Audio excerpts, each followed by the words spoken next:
Glennon. Glennon hit. He loses the football. It's out.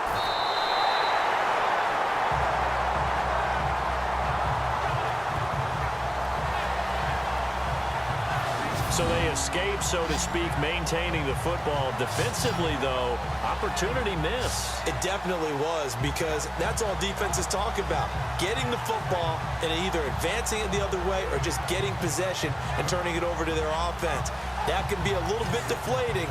You're exactly right. A lost opportunity. Need something from deep in the bag of tricks here after first and second down went backwards. It's third and very long.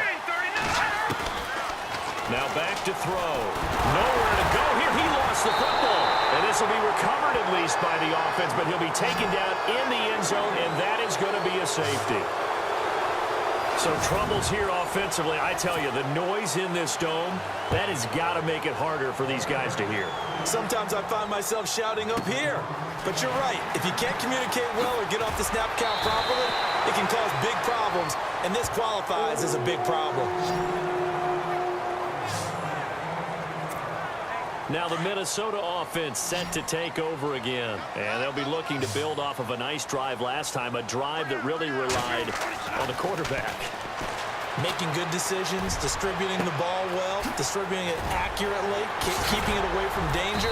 A really nicely run drive. But now the defense, what adjustments do they need to make in the passing game? Pass rush, pass rush, pass rush. Whether it's the guys up front or maybe you bring additional guys, but you've got to disrupt the timing of them throwing the football. We'll see if they can disrupt it here. He's got it complete to Diggs, right side. A good pickup there. 8 yards on the first down completion. I know we just saw a nice throw and catch, but how about the big guys up front buying that time? Yeah, that's exactly what they did. They created time and allowed the space to happen, and it turned into a really nice play. Now Bradford. He's going to let this one go deep. So the long attempt falls innocently to the ground, and it brings up third.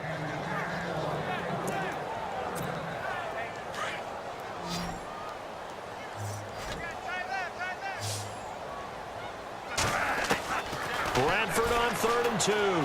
Steps away to his left. And a big loss here as he's taken down. Jarrell Freeman able to finally wrestle him down for a huge loss, and that'll take us to 4th down. You know, on these types of plays, we're always looking to assess blame. Okay, where did it break down? Sometimes it's just a great play. Fair catch called for and taken right near the 30-yard line. The Bears offense now gets set to head back onto the field. And last time they surrendered the safety, we know they don't want to do that again. That is just one of those oddities in scoring that we get. And it's just so strange to see that go up on the... Glennon hit. He loses the football. It's out. And the Vikings pick up the football. And he will bring it back to about the 11-yard line. What part do they went empty set there? No backs in the backfield. All receivers out in the pattern. And in this situation, you know what the quarterback has to do?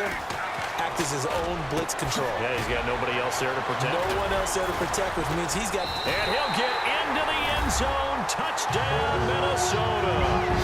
Latavius Murray, an 11-yard touchdown.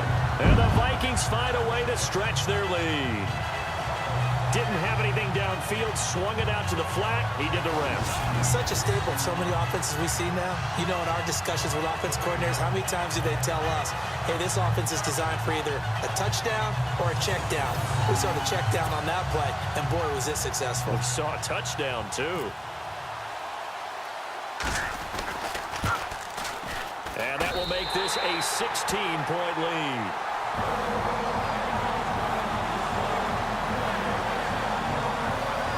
Nice, tidy little drive there, getting the ball in excellent field position, and only one play to score it.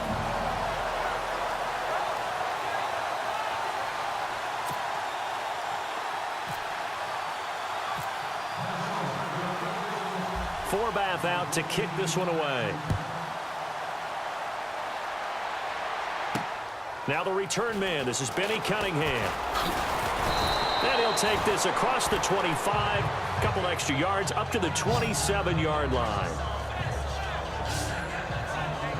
The Bears offense now heading back out onto the field. Another timeout called by the Vikings now. That's their second, so they'll have one remaining here in this second quarter. We'll be right back.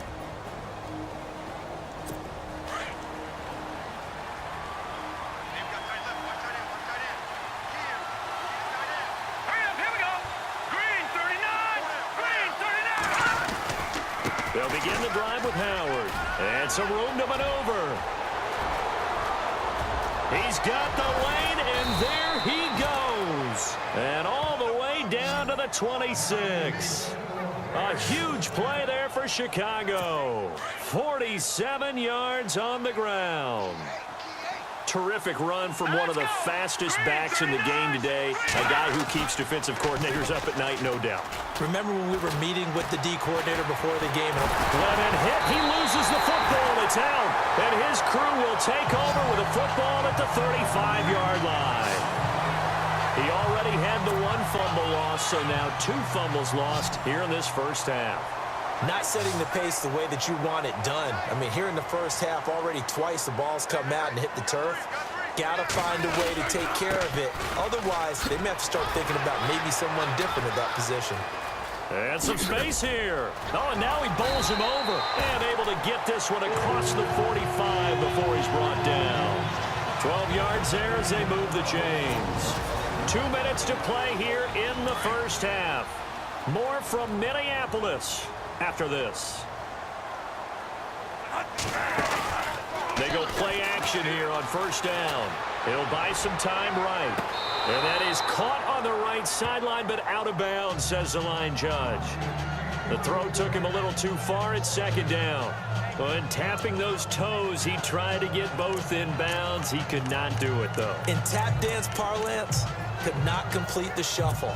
All right, needed to get that shuffle down with both feet, not just one. Is that what they say? There it is. You know, put a little sand down on the stage.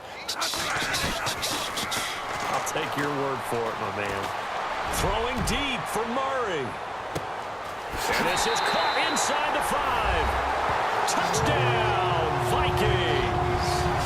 Latavius Murray, 2 catches, 2 touchdowns here so far. And the Vikings are going to add on to their lead. That is today's NFL, isn't it? If you're going to be a running back in this league, you've got to be complete to stay on the field, at least for those 3 downs we talk about. Got to be able to catch it, which he's doing quite well in this one. 2 touchdowns already. Yeah, a little unconventional. He hasn't been able to cross the goal line as a runner, but as you say, twice as a receiver. This is fielded at the goal line.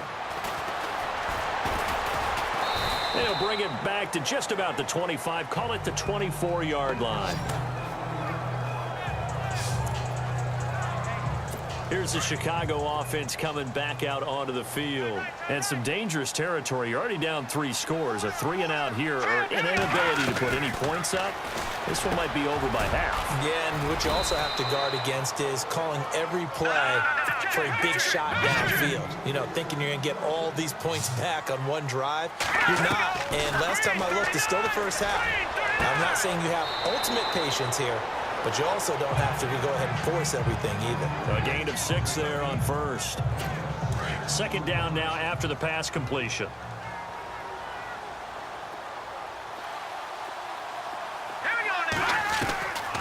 Out of the gun, they'll look to throw. And no escaping this time as he'll go down. They got him for a sack. Eric Kendricks in there to get him his second sack now of the afternoon. On play action, they'll throw. Under pressure again, and down he goes again. Linval Joseph in there to pick up his second sack now of the afternoon. This offensive line flat out cannot handle this pass rush. We've seen it demonstrated time and time again to the tune of 7 sacks in this game thus far.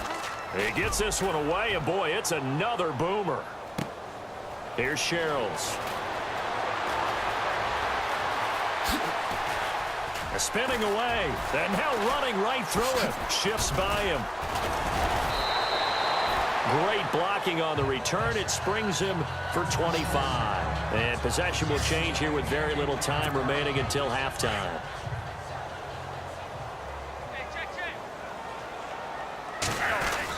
They begin the drive with a run by Murray.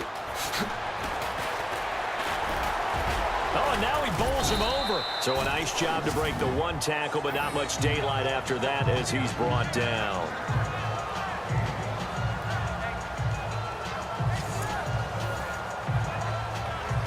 So we've reached halftime here in an abbreviated halftime show as we get rolling to quarter 3.